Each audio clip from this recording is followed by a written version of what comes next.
Throughout human history, we've seen countless medical treatments designed to heal the sick and bring relief. But not all of them were as beneficial as we might have hoped. In fact, some of the most widely used in the past were often more dangerous than the diseases they were intended to treat. From bloodletting to mercury treatments and lobotomies, the history of medicine is filled with bizarre and terrifying practices. Today, we'll dive into the forgotten cures that were worse than the diseases they tried to solve. Let's start by looking at one of the oldest and most infamous treatments: bloodletting. Bloodletting is one of the most famous, yet deadly medical practices in history.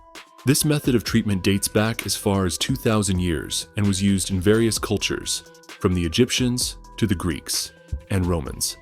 The practice was based on the belief that the human body contained 4 humors: blood, phlegm, yellow bile, and black bile. The balance of these humors was thought to determine health. If one humor was in excess, it was believed to cause illness. The solution? Remove some of that excess blood to restore balance. Physicians and healers of the time used various tools to drain blood from their patients. They might use leeches, lancets, or even cupping devices to open veins. Bloodletting was prescribed for almost every ailment imaginable, including fever, headaches, and even mental illness. It was believed to cleanse the body, promote healing, and restore balance. Unfortunately, this practice often caused more harm than good. One of the most famous cases of bloodletting gone wrong is that of George Washington, the first president of the United States. In 1799, Washington fell ill with a severe sore throat, and his doctors decided to treat him with bloodletting.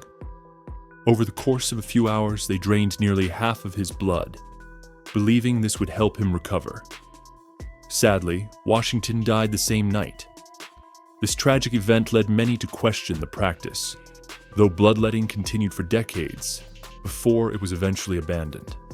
The practice persisted because of the lack of scientific understanding at the time.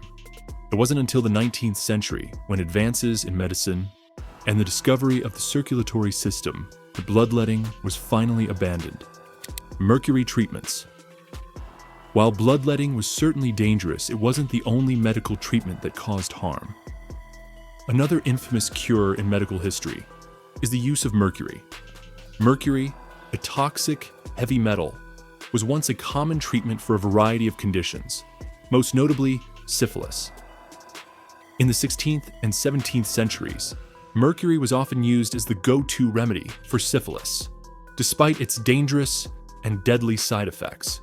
Doctors believed that mercury could purge the body of the disease.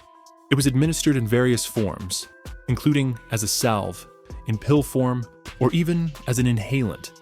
But the reality was far different. Mercury poisoning is a serious condition that affects the nervous system, causing symptoms like tremors, memory loss, and in severe cases, death.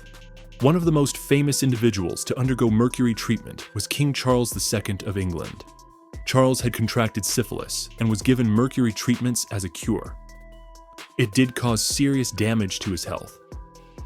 King Charles suffered from tremors, loss of memory, and other symptoms of mercury poisoning throughout his life. It's believed that mercury treatments contributed to his early death at the age of 54. Mercury poisoning didn't only affect the rich and famous. Thousands of people who sought relief from syphilis and other ailments suffered long-term health consequences due to mercury treatment. Lobotomies. If bloodletting and mercury treatments weren't disturbing enough, there's one more medical procedure that stands out for its sheer horror. Lobotomies, or prefrontal lobotomies, were once considered a legitimate treatment for mental illnesses, particularly schizophrenia, depression, and anxiety. The procedure involved severing connections in the prefrontal cortex of the brain, either by inserting an instrument through the eye socket or drilling a hole in the skull. The procedure was first performed in the 1930s by Portuguese neurologist Egas Moniz. Moniz believed that mental illness was caused by abnormal brain functions and that severing certain brain pathways could cure psychiatric disorders. His idea was initially seen as a breakthrough, and the procedure gained popularity, particularly in the United States. Lobotomies were seen as a miracle cure by some doctors, but the results were often catastrophic. Patients who underwent lobotomies often experienced severe personality changes, loss of cognitive function, and sometimes even total apathy. Many patients were left in a vegetative state, unable to care for themselves. In some cases, patients died due to the procedure. Despite the horrific outcomes, lobotomies continued to be performed until the 1950s. The widespread use of lobotomies began to wane after the development of antipsychotic medications in the 1950s. These drugs offered a more effective and less harmful alternative for treating mental illness. However, lobotomies were performed on thousands of people during the procedure's heyday, and the damage they caused continues to haunt the memories of those affected. Other bizarre medical practices. While bloodletting, mercury treatments, and lobotomies are among the most well-known dangerous medical practices, there were many others throughout history that also caused harm. For instance, trepanation was once a common treatment for head injuries and mental illness. This involved drilling holes into the skull in order to release evil spirits or to treat ailments such as epilepsy. Although some evidence suggests that trepanation may have had some success in treating skull fractures, it was also widely used for conditions that had no medical basis, often resulting in infections and death. Another example is the use of arsenic in medicine. Arsenic, a toxic element, was once prescribed to treat various illnesses, including malaria, asthma, and syphilis.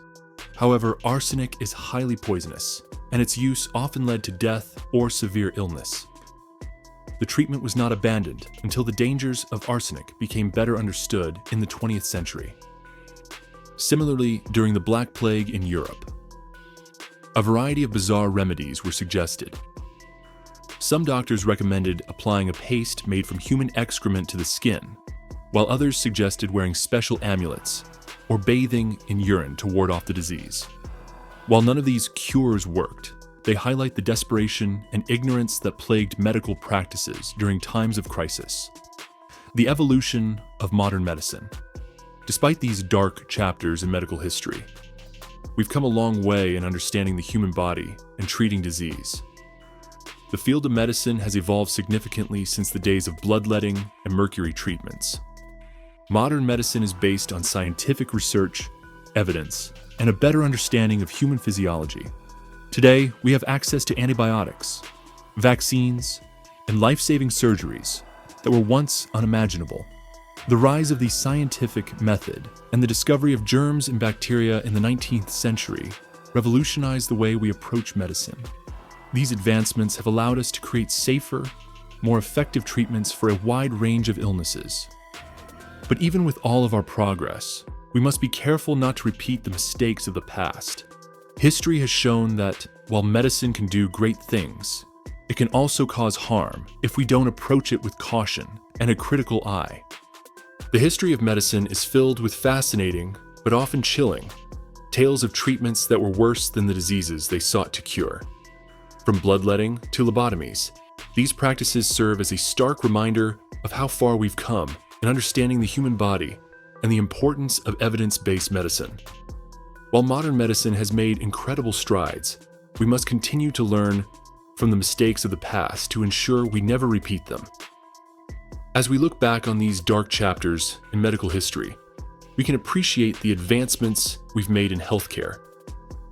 But we must also remember that just because something is accepted as a cure today, it doesn't mean it will stand the test of time. The key to progress is constant research, skepticism, and a commitment to learning from history. Thank you for joining me on this journey through the dark and bizarre history of medical cures. If you found this video interesting, don't forget to like, comment, and subscribe for more deep dives into history's most fascinating stories.